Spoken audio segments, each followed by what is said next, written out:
There is a stretch of water 3 kilometers wide between Malaysia and Indonesia.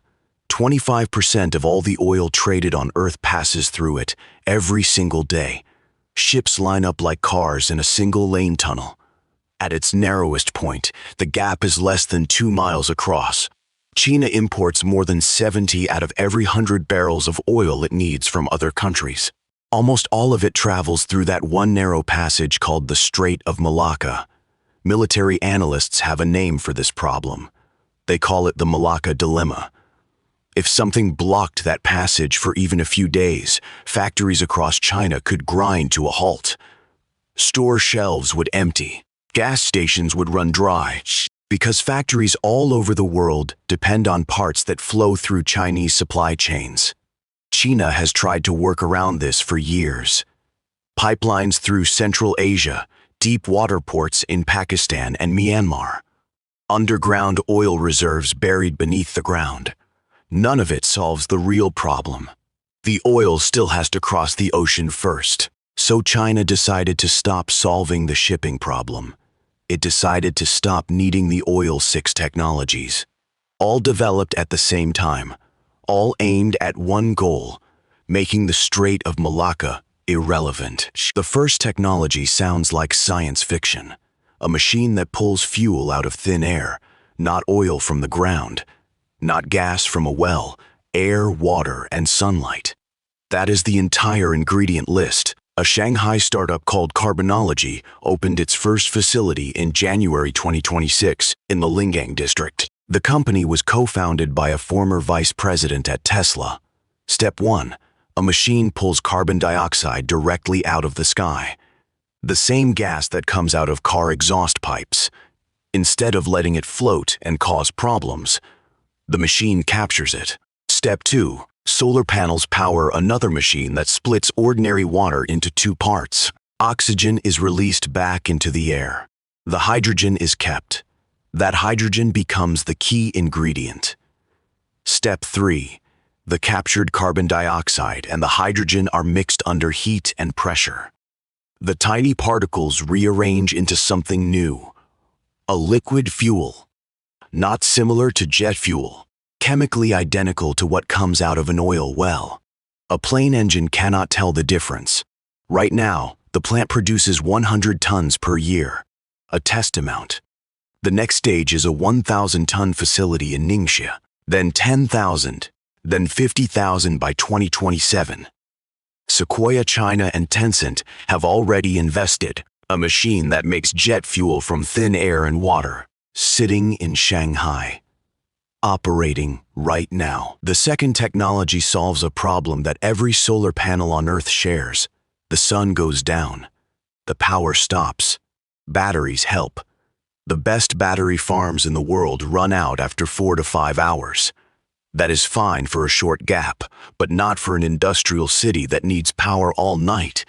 In the Gobi Desert in Shanghai province, Chinese engineers built something different. They froze the air. The same air you are breathing right now was cooled down to minus 317 degrees Fahrenheit. At that temperature, air stops being a gas and becomes a liquid. You can pour it into tanks and store it like any other liquid.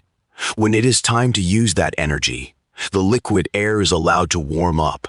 As it warms, it turns back into gas and expands. Not a little, 750 times its liquid size. That expansion drives turbines. The turbines make electricity. The facility is called the Super Air Power Bank, built by China Green Development Investment Group near Golmud in the Gobi Desert. 60 megawatts of output, 600 megawatt hours of storage. It can run for 10 straight hours per cycle, more than double what the best battery farms manage.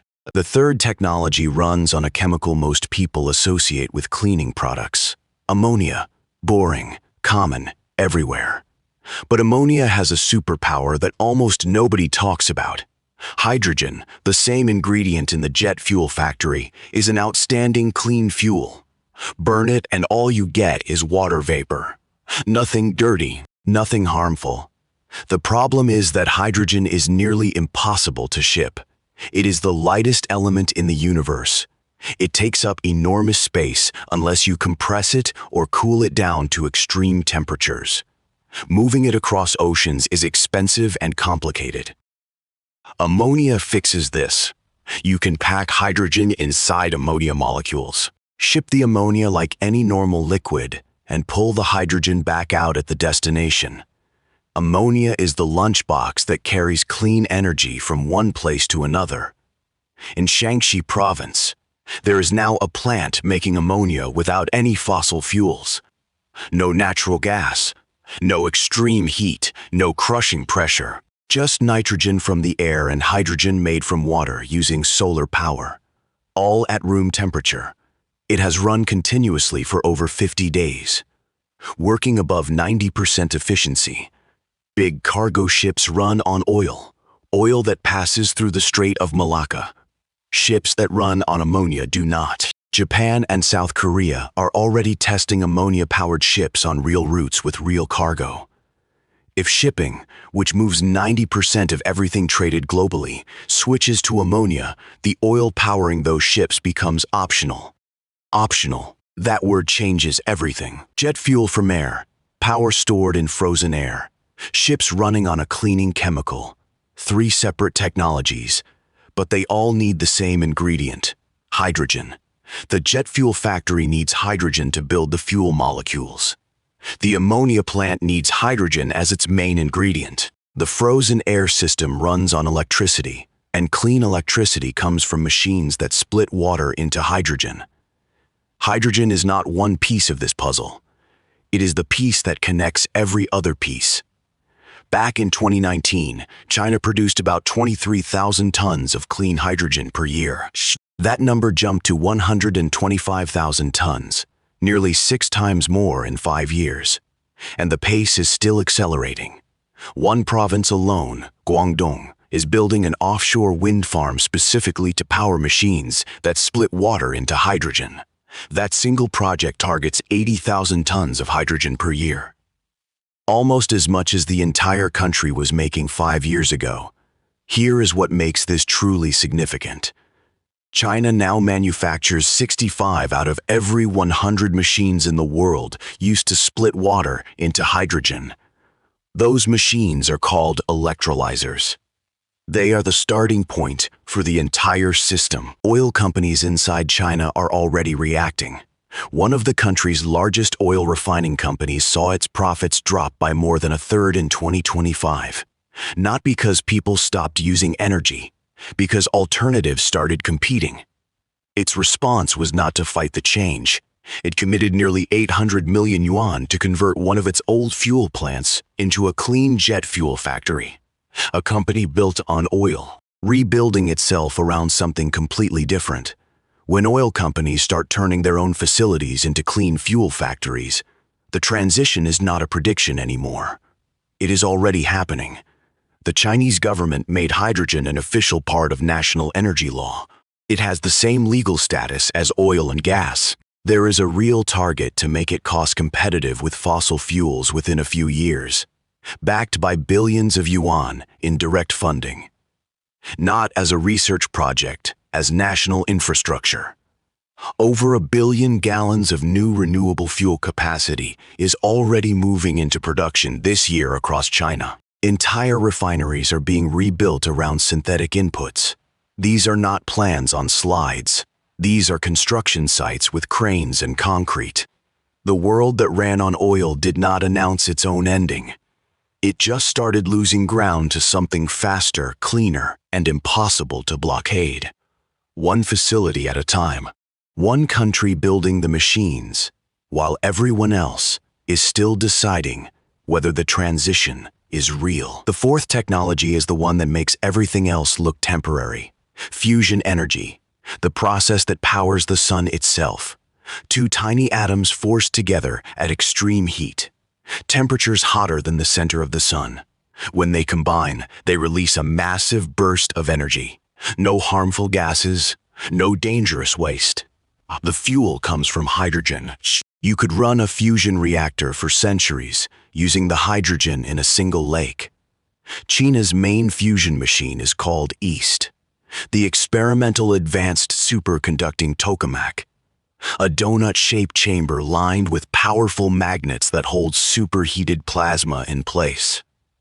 In 2026, East hit a milestone that the physics community has been working toward for decades. It held a stable plasma reaction past what scientists call the Greenwald density limit, a technical barrier that describes the maximum density of plasma a machine can stably confine. For years, this limit was considered one of the hardest walls in fusion physics. East pushed past it. Fusion power is not ready for homes or phones yet. Anyone who says otherwise is selling something, but the direction is set. Once fusion works at commercial scale, every other technology in this video becomes limitless. The jet fuel factory could skitch and hydrogen production becomes essentially unlimited. The frozen air storage system never runs low because the electricity feeding it never stops. Put all 6 technologies together and something new appears. A complete loop. You put in air, water, and electricity. You get out fuel for planes, fuel for ships, chemicals for industry, power for cities. Nothing dug out of the ground, nothing shipped across oceans, nothing tied to a narrow passage that someone else could decide to block. For over 100 years, power in the world meant controlling oil, or controlling the routes oil traveled through. The Strait of Malacca, the Persian Gulf, the pipeline snaking through Central Asia.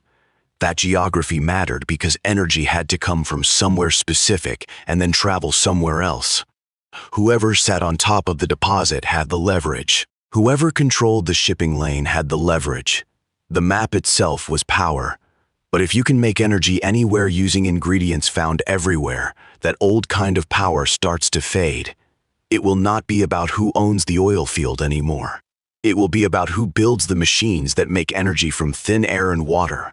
The reserves stop being leverage. The choke points stop being strategic. And the country that builds and sells those machines becomes the one with real influence. The same way oil-producing nations once exported barrels.